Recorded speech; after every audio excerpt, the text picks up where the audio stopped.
はい、皆さんこんにちは、ファナムです。今日はですね、こちらの題にあるように、仮面についてお話をしていきたいと思います。仮面というとですね、どんなことを思い浮かべるでしょうか。お祭りの時にですね、お面をかぶるとかですね、そういうこともあると思うんですけども、今日はですね、伝統的な仮面について、日韓の両国のですね、仮面について考えていきたいと思うんですけども、特に韓国ではですね、この仮面をですね、タルというふうに言いますね。このタルで、これはタルというですね、韓国語でこのように書くんですけども、こちらのですね、仮面劇というのもあります。仮面をつけて劇を行うわけですね。演劇をするんですけども、これをタルチュムと言いますね。チュムというのはこれは踊りという意味があるんですけども、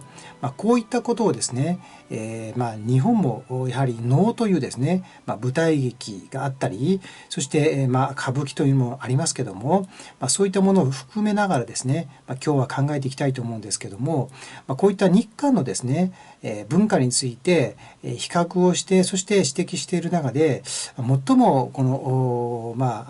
指摘として鋭い指摘をしている本としてですね、縮み思考の日本人というイ・オリョンさん、イ・オリョンという文学者が書いたその本があります。ぜひですね、この本、文庫本にもなっていますので、縮み思考の日本人という本を手に取ってですね、読んでいただくのも参考になるかと思います。で、その中でですね、仮面というのは何かということを定義というか解釈してるんですけども、仮面にはですね、民族のですね、深層深いところにあるものをですね、それをはっきりですね、評価的に表しているものが、これが仮面なんだというんですね。ですから仮面を見るですね、この仮面タルを見ることによって、韓国人のその生き方とかですね、生活、それからそういった社会について知ることができるということを、ここではですね言っています。それから能ですよね。能においてもですね、日本人のその社会や、それから日本人のそういったこの文化について知ることができるというふうにも考えることができると思います。で、まずですね、韓国のこのタル、仮面ですね、これについて概要を挙げるとですね、これはですね、まず2つのそういった仮面の用い方があったというんですね。一つはですね、信仰的な仮面ということで、仮面自体にですね、この祈りを捧げて、そして、その豊作とかですね、そういったものを祈ったということですね。で、もう一つはですね、この芸能仮面ということで、それを仮面をつけながら、そして演劇をしたりとか踊ったりとかですね、そういったものに応用していったということですね。今日はですね、主にですね、芸能仮面の方になると思うんですけども、で、後でですね、ちょっとお話しますけども、この一番タルというこの仮面の中で、よく私たちが目にしたりとか話に聞くのがですね、ハベタルというですね、安堵にあるその今までですね、続いてきたその伝統芸能があるんですけども、これが一番有名ですよね。ハベタルというのが有名なんですけども、これはですね、上と下に分かれてるんですね。お土産さんなんかに行くとですね、多分ついてるのかもしれないんですけども、実際のその仮面はですね、上と下に分かれているというところが、この韓国の仮面の特徴かというふうに考えられます。そして色がですね、白とか赤もあるんですけども、基本的に少しこの、濃いんですね。色が濃い。色が濃いということは何を意味するかと言いますと、これはですね、実際昔はですね、そういったそのタルチュン、仮面劇をですね、夜に行っていたと。ですからはっきりそれが見分けることができるようにということで、色がですね、かなりそのはっきりしているというのが、韓国のですね、仮面の特徴であるというふうに今考えられることができると思います。それからですね、先ほども言いましたけども、韓国人のその顔立ちに近いものがこの仮面になっているということも考えられるので、そういった点も含めながらですね、仮面を見ていくのが必要かと思います。そしてですね、老人はですね、大体黒とかですね、若い女性は白ですね。そして、青年なんかは赤というふうに色が分かれているっていうんですけども、これはですね、春夏秋冬ですね、夏と冬に分かれることができて、そして、夏が冬に勝るということで、豊作を祈願したですね、そういう意味を込めて、夏が冬に勝ることによって、そして、この、豊作を、祈るというような意味合いがあったということですね。それから何よりも重要なのはですね、この劇の自体がですね、ヤンバンというその身分階級、一番上のですね階級が出てくると。それから下層民、一番下のですね、身分の人がやり合うわけなんですけども、これはですね、何よりもその平民やですね、一般の人たちがその支配階級に対する反感であったと。風刺を含めてですね、そういった批判したりとか、反感を込めてですね、それを通して、民衆がそれを自分のその不満をですね、解いていくというようなところがあったと言いますね。特に面白いのは、口とか鼻がですね、曲がってい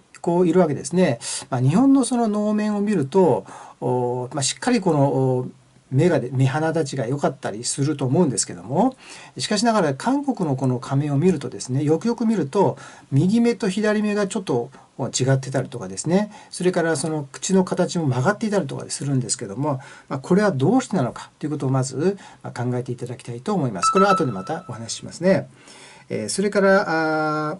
何よりもこの社会悪とかですね、先ほども言いましたけども、特権階級をですね、批判するというような意味があってですね、何よりもこの風刺的なこの劇の中にですね、風刺的なものが含まれているということですね。そして、決まったそのセリフとかですね、台本というものがないというんですね。ですから即席でそうやってこのどんどん、変えながらですね、そして観客もそこに入ってですね、そして、ヤジを飛ばしたりするというのが、これが劇の魅力だとも言いますね。ですからとてもこの韓国的というんですかね、観客も入りながら、そして一緒に劇をしていくということですね。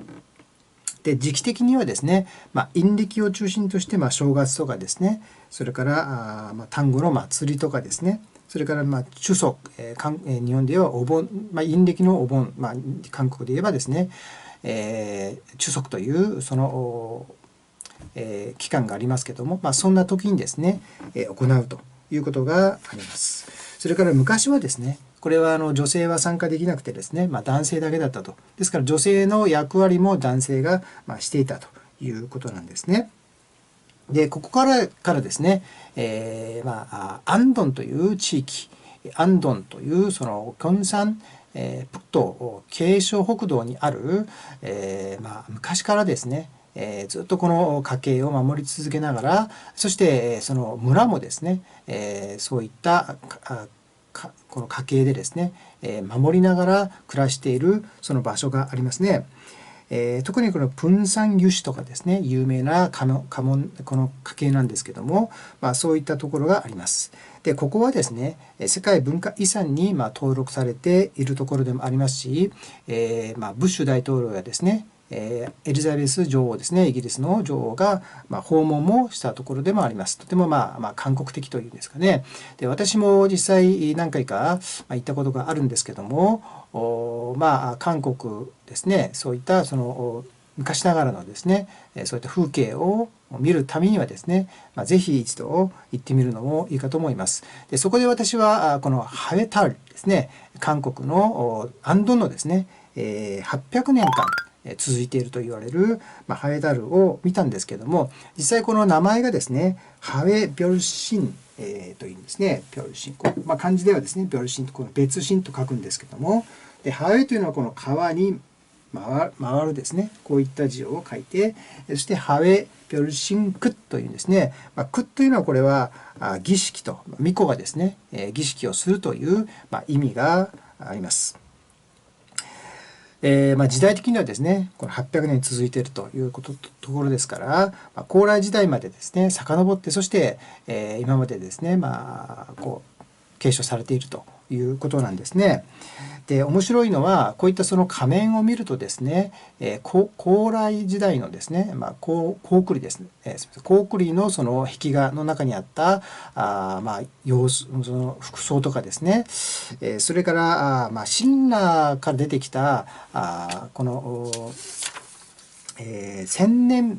美少というですね、そういったこの笑っているその姿があるんですけど、笑っているその遺跡があるんですけども、それととてもですね、この類似している部分があって、やはりこの時代がですね、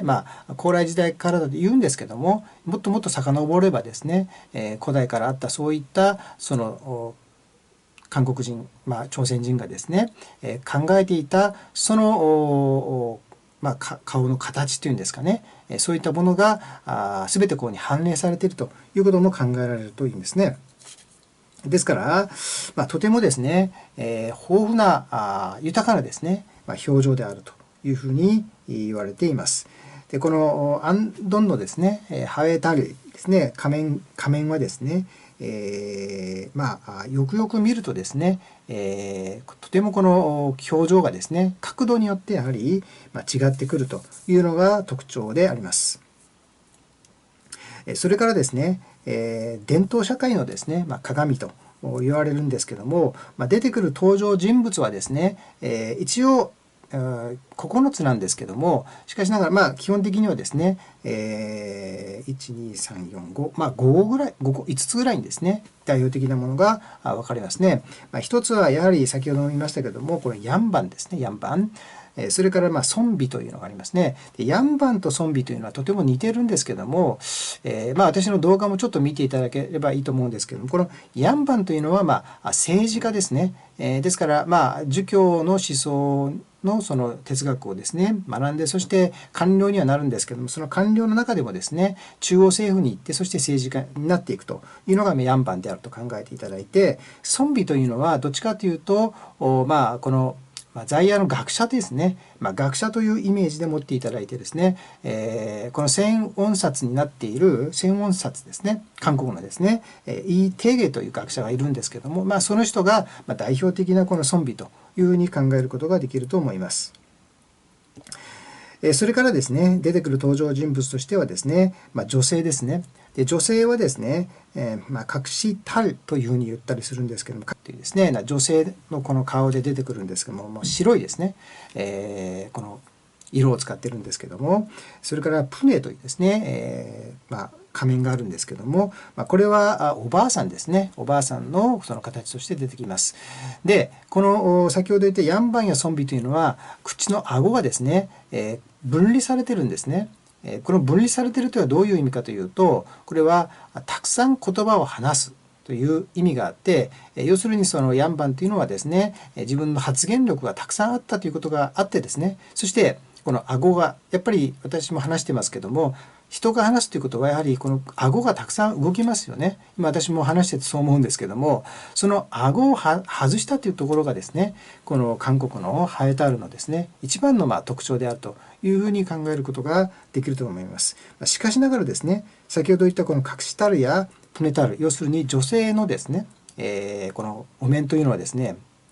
顎がついてるんですね。ついて、そして口が閉じてるっていうことはどういうことかと言いますと、これはあまり喋ることができなかったそういった身分だったというふうに解釈がすることができます。ちょっと話は飛ぶんですけども、じゃあ日本のですね能をよく見るとですね、これはですね口が閉じていないんですね。口が少し開いてるんですね。ですからこれもですね何か意味があって口を少し開けているんではないかと。で、このイ・オリョンさんはですね、何て言ってるかというと、これは中間表情であると。中間ですね。この中ですね、中の間ですね、中間の表情であると。ですからどんなにでも表情が変えることができると。ですから日本人はですね、そういう意味ではもう喜怒哀楽がどんな表情でもいつでもですね、変えることができるように、構えているんだと。構えというのは要するにこの剣道なんかの構えでありますよね。その構えながらいつでもその表情を変えることができるというのが、日本人だというんですね。しかしながらこの韓国のその女性の仮面を見ると口が閉じてますから、そういった表情があまり変わらないということですよね。私もそれを聞きながらですね、韓国に住みながら思ったのは、韓国の女性はもちろんそのとても表情もあるんですけども、あまり表情も変えない人もいるんですね。それを見る、やっぱりそれは何かそういったこの仮面に反映されている部分もあるかなというふうに思ったりします。それから最後にですね、チョレインイタルというのがありますね。チョレインイタルというのはこれは男性で、特にですね、下層民、一般の市民ですね、特に一番下のですね、身分が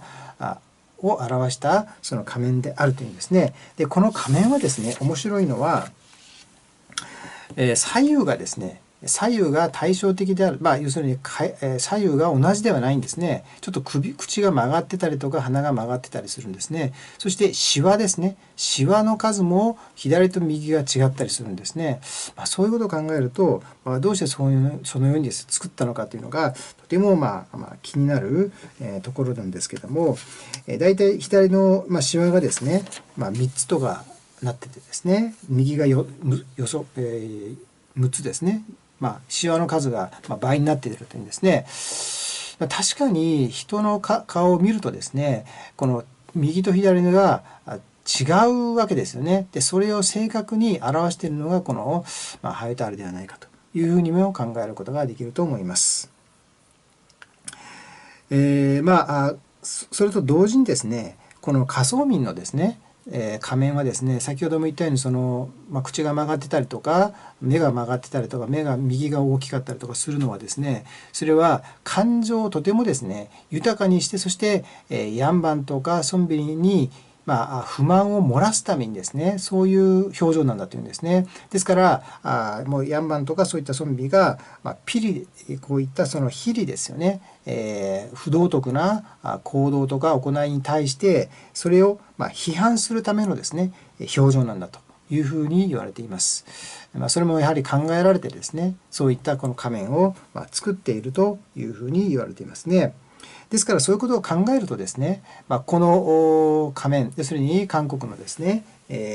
こういった仮面とかですね、こういった踊りですね、こういったものを構成する上でですね、かなりのその知識人がそういったものを作っていったんではないかというふうに予想されています。特にですね、こういったこの仮面のそのモチーフですよね、そういったものを考えるためにはですね、観想学、顔の感想というものに対して、とても発展していたそういった時代があったんではないかというふうにも言われています。そういう中でですね、韓国のこのタイですね、仮面というものが発展していったと言われますね。本当にこの韓国と日本というものを比べてみるとですね、仮面一つにしてもですね、かなりの違いがあってですね、面白いかなと思います。で、このイ・オルンさんはですね、何かと言いますと、今まではですね、日本と西洋をですね、比べて、そして日本というものを研究してきたかもしれないけども、やはり韓国と日本を比べてみると面白いのはですね、似通っているがゆえにですね、その違いもですねはっきりすると。ですからそういう意味ではこの日本と韓国を文化比較をすることによって新たにですね、日本人というものがはっきり分かってくるんだというふうにも言っています。このチャンネルではですね、こういったものを解説をしながらですね、異文化、韓国と日本を比べながらもう一度ですね、日本というものを新たに発見する、そういう機会になっていただければというふうに思います。それでは今日はですね、韓国の仮面劇についてお話をいたしました。ご視聴ありがとうございました。